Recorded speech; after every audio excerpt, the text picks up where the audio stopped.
Good morning and welcome to our views this morning, where we get to discuss different issues and the different perspectives that we have towards these issues.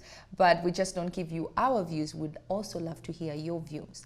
So please head on down to our social media pages at CTV Uganda and don't forget to use the hashtag CTV Sunrise. Now on our views one, we posted this on our social media handles, and it says, is society uncomfortable with confident women?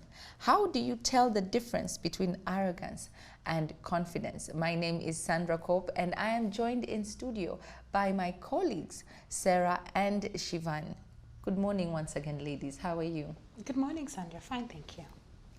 Well, the topic of discussion today is confidence and arrogance, and if society is uncomfortable with confident women. But before we dive right into that conversation, let's look at the definition, the differences between arrogance and confidence, the difference between arrogance and confidence. And the main difference between arrogance and confidence is that arrogance involves an exaggerated sense of one's importance and abilities, while confidence involves self-assurance, which comes from an understanding of one's abilities. So I am asking you, ladies, do you think that society is intimidated by confident women?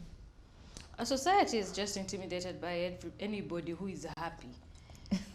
People, because misery loves company, and everybody just hates to see somebody who is happy and somebody who is thriving, or somebody who is just unbothered, and yet for them they're in a position where they are not, in a place that they would like to be.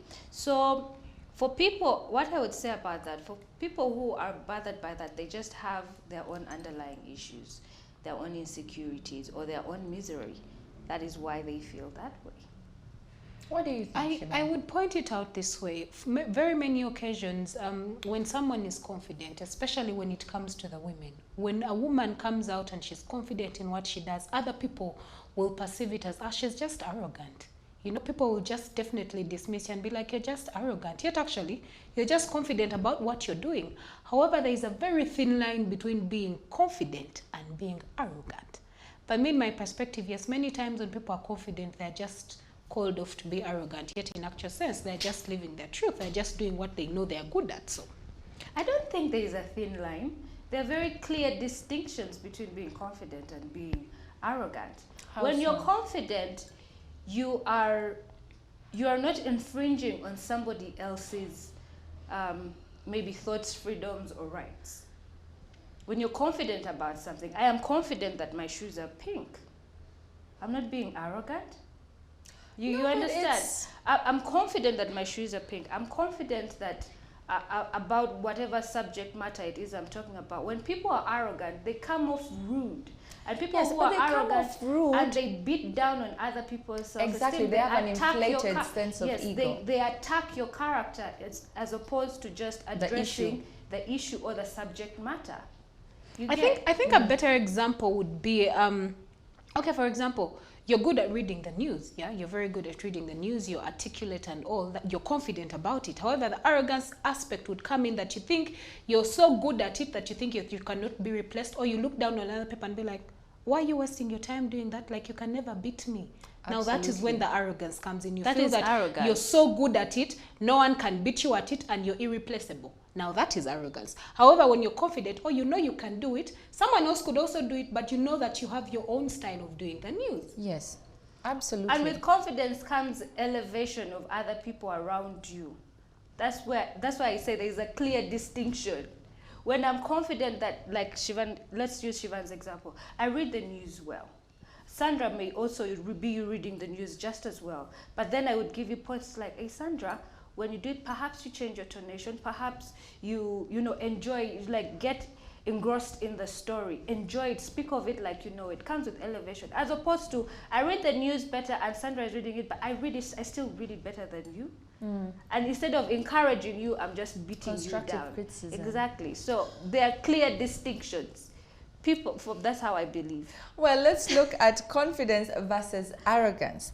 And confidence applies in self-esteem. It applies personal criteria for goals and success, while arrogance seeks validation from other people. That is the inflated sense of self. And status tries to add value irrespective of hierarchy, while arrogance brags about achievements and abilities, that they can do something better. And in socializing, somebody who's confident loves approaching people and talking to strangers or anybody, outgoing people.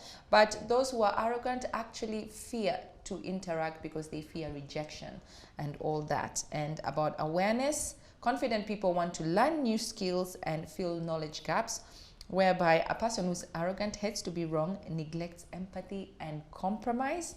And when it comes to attitude, someone who is confident is calm in the face of rudeness. You know, when someone is rude to you and you're just very calm because you're so comfortable in who you are, you don't need to indulge them or need their permission to tell you who you are. But actually arrogant people are very reactive to what people tell them. And personality of confident people, they're proud of their choices, hobbies and quirks, even like their weaknesses and what they actually talk of them openly. But the people who are arrogant, they hide their insecurities and vulnerabilities. And when it comes to growth, confident people want to improve for their own development, always willing to learn more and to go out there and acquire knowledge. But arrogant people highlight flaws in others to feel superior. So they need like to put you down in order to feel better about themselves. Exactly. And do you think that we are our worst own enemies in this? How do you women our worst own enemies? Because let me say it this way: when people, not all people, but when some people see a confident woman, they feel she comes across as arrogant. Why? Because we as women are taught to be calm, you know, to be not to be as assertive. Yes, assertive and strong-headed. And no, our nature, some people perceive us that they tell us to embrace our femininity. You see, that's and the to thing. be calm and everything. So when you're assertive, they think that, oh, you're coming on too strong. What are you trying to prove? For example, if a man is assertive and a go-getter, they'll be like, yes, he's a go-getter, he's assertive, but for a woman, most people, most often than not, will think that you're coming on too strong. Like, what are you trying to prove? You're arrogant. But you are very comfortable in the abilities that you have, and you know that you can deliver, you can rise to the occasion. Yep. Do you think so? First of all, there's nothing wrong in using your femininity or being feminine at that, or being calm and soft-spoken. Look at the Queen of England. She's the longest serving ruler. You understand? But she has never raised her voice or thrown a tantrum in public. You know, we have never seen her use that, because she's using her femininity to rule, using her femininity to bring in reconciliation and unity. And it works. So you can be confident and be feminine and be calm and polite and nice. Doesn't mean that if you are outspoken or, you know, as assertive, or you demand that people respect you, doesn't mean that you're not confident at all. But I just wanted to correct that and say that femininity is also confidence, and there's nothing wrong with that. However, what was your question again? Because of the nature of what they expect us, our gender, we are supposed to be meek. Yes? Is that why they consider us to be arrogant? Yes, arrogant. Where fellow women actually are our worst own enemies. It's projecting. Because you're insecure about yourself, because you're not comfortable wearing high heels, then you're going to talk down at another woman who wears high heels by saying, why are you bothering? Why are you doing the most? Wear flat shoes. Why are you struggling? Just all women. Oh yeah, I've heard those women. Why is she struggling? Why is she struggling? Why are you trying so hard? Or why are you wearing too much makeup? You understand? Or why do you wear weaves or do this? It's just projecting your insecurities on another woman, because you can't wear heels. So now you want to talk down another woman by saying that she's arrogant and she's doing the most. That's very true. And there is something that I picked off from Sarah, and also Sandra, you highlighted it. Here's the thing. when women act a certain way, when they're assertive, when they're go-getters, even while accepting that, you know, they're accepting their femininity and still going ahead to be assertive and, you know, making decisions, especially when it comes to organizations or people that they work with, they're considered arrogant. However, when it comes to men and they're being assertive and they're go-getters, they're like, ah, he's a man, he's supposed to do that. Why is it that when we decide to go the extra mile, yes, we're embracing our being feminine and all, but at the same time we are being assertive, we're making decisions, you know, we are taking the lead, then we are considered arrogant. Why? Because of the notion that a woman is expected to be calm. No. There are times when we shall not be calm. There are times when you're going to shake a few tables. And it is okay if you're considered arrogant. That is fine, as long as you know that what you're doing is to benefit the majority. Because at the end of the day, someone's perception or opinion about you is their perception. It is their opinion. It's none of your business. Cannot choose the way someone else will perceive you. If people see you as arrogant, then let them deal with you. If you see yourself as confident, please go ahead and shake those tables and knock men off their wheels. Well, you had Shivan, but let's take a look at the comments on social media. And Kenneth Agaba said, actually, society celebrates confident women. It's the intolerance and hatred for men derived from some feminist movements that most of the time derails this. And this is very true. Yes. Like what Sarah said, there's nothing wrong with femininity. But some people consider femininity to be synonymous with weakness. And this is where the problem comes. But femininity in its own is a very, very good attribute that God gave to the female sex. It is actually... it's actually our superpower, if I may put it. And we need to learn to embrace it. Yes, these things are to make and use it I well. am strong word. And use it well. Flower, a delicate flower. You need water, sunshine. Yes. What a gay osirike. Yes, we do. And Chris Mel Harris said, absolutely not. However, defining confidence in context is relative and depending on what, who, how, where, and when plays a big role. For example, acute confidence syndrome can drive women and men into unbecoming behavior. For example, negative ego. And this is quite true. This is having an inflated sense of self and someone's abilities, that it really drives you to having this ginormous ego that you feel no one else is better than you. But let us look at some women, and this particular women, let's look at the confident women. It's month of the woman, and we are celebrating women here in Uganda and all over the world. And this particular woman is my go-to. I love her speeches, I love her life, I love everything. And Becoming Michelle Obama, this is actually a book I read, and it is quite inspiring. And what it's about, Becoming provides insights into Michelle's self-determination. She pushed herself to excel in Ivy League classrooms and achieve a prestigious career by age 26. Then mastered the courage to swerve off that path in search of greater fulfillment. It details her relationship with Barack, a love story of two opposites and their challenging quest to navigate family and political life. Through it all, we witness a woman who perpetually strives to become a better version of herself. And this is where confidence emanates from. It is having that, knowing your abilities, that you have these abilities and tapping into those abilities. That is where the confidence comes from, and that's how you radiate as a person. In fact, other people can see you walk into a room and everybody can see that you're confident, and you don't have to tell anyone or to pretend. You just know, and it's very radiating. But looking at other women right here in our homeland who are very confident women.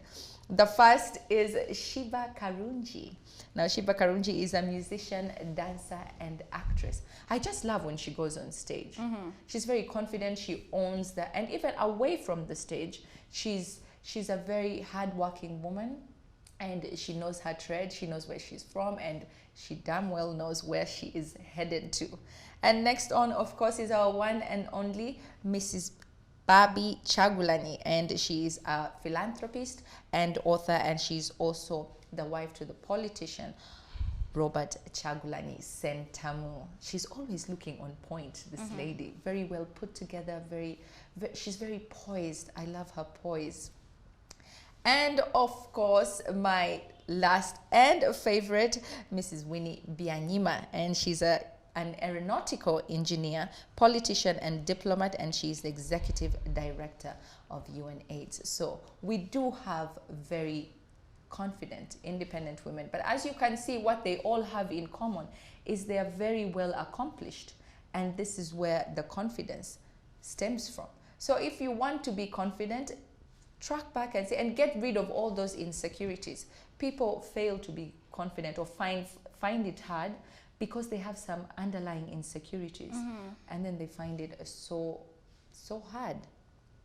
But how do you think we can instill confidence in young girls and fellow women? How do you think we can do that? First of all, we need to tell girls that they shouldn't have to shout and fight to get what it is that they want. That's the truth. For instance, you say you love Winnie Byanyima. Yes. When have you ever seen that lady raise her voice even at times? Never. She's like, good morning. But the whole world listens. When the Queen of England speaks, the whole world listens. So we'd have to tell women that you do not have to shout and fight with people to have your way. Because when you start to shout and fight, then now you are tipping off the edge of confidence into arrogance. Because then now you're going to start using aggression, you're going to start, being a lot more insensitive, and you feel that you have to have a heart of stone or iron to get things done. That is not the case. Embrace your femininity, tap into it, and learn to be diplomatic. For me, that's what I have to say. And also, when you know that you're doing the right thing, you have peace of mind. So when you feel that you have to raise your voice, perhaps you're not doing the right thing. For me, one would be to tell little girls or young women out there that nothing should be handed to you on a silver platter or on a gold platter or on a silver spoon. Work towards what you want to achieve, but also believe in yourself, because it starts with you. It starts with you. Do you love yourself? Are you confident about what you're doing? So set your mind towards what you want to achieve, and do not let anything just sway you off it. But also my major emphasis would be, do not allow to be handed things on a gold platter. Work towards it. Why not? Work towards it as a woman, so that in the end you have that satisfaction of, yes, I worked for it, and that will definitely boost your confidence. But also love yourself as a woman. Accept the fact, accept your femininity and love it, and use it the right way. Why not? Why shouldn't we take things that are handed to us? You know the story, briefly, you know the story of the talents? The king who gave his servants the talents? Yes. When you're given something, it is up to you to multiply and invest. So when you are given an opportunity on a silver platter, take it, run with it. That's all I have to say. Well, right quickly, let's look at the ways that you can instill confidence. And watch your words. Watch your words, because your words can hurt people. So be very careful with your words and acknowledge your areas of weakness. If you know your weaknesses, nobody can use them against you. And own your mistakes as well. Own them, say you're sorry, move on, and this will make you grow in character. And celebrate other people's successes as well. We all have our different parts. There is space for everybody. So celebrate other people as well. And notice your body language as well, because body language speaks volumes. How are you speaking to someone? Are you standoffish? Are you dismissive? You can come off arrogant. So watch your body language when you're interacting with people, and don't take yourself too seriously. You get some wins, you get some losses, and that's life. That happens. But as I leave you, I'm going to leave you with a quote from Oprah Winfrey, and then a short video after, and then we'll move on to our views part 2. And Oprah Winfrey says, the greatest discovery of all time is that a person can change his future by merely changing his attitude. So change your attitude. Go out and do the things that you need to do and gain that confidence that we all want so much. Well, that was all for our views 1, but Siobhan is coming on with our views 2. But I'm going to leave you with this short video about confidence. Watch this. We'll see you in a bit. Everyday life, we don't have to conquer the world. You just have to find your power and to say that, oh, I can do this too. I don't have to create like this crazy opportunity for me to thrive. You can thrive in anything you choose. You just have to find that confidence within yourself.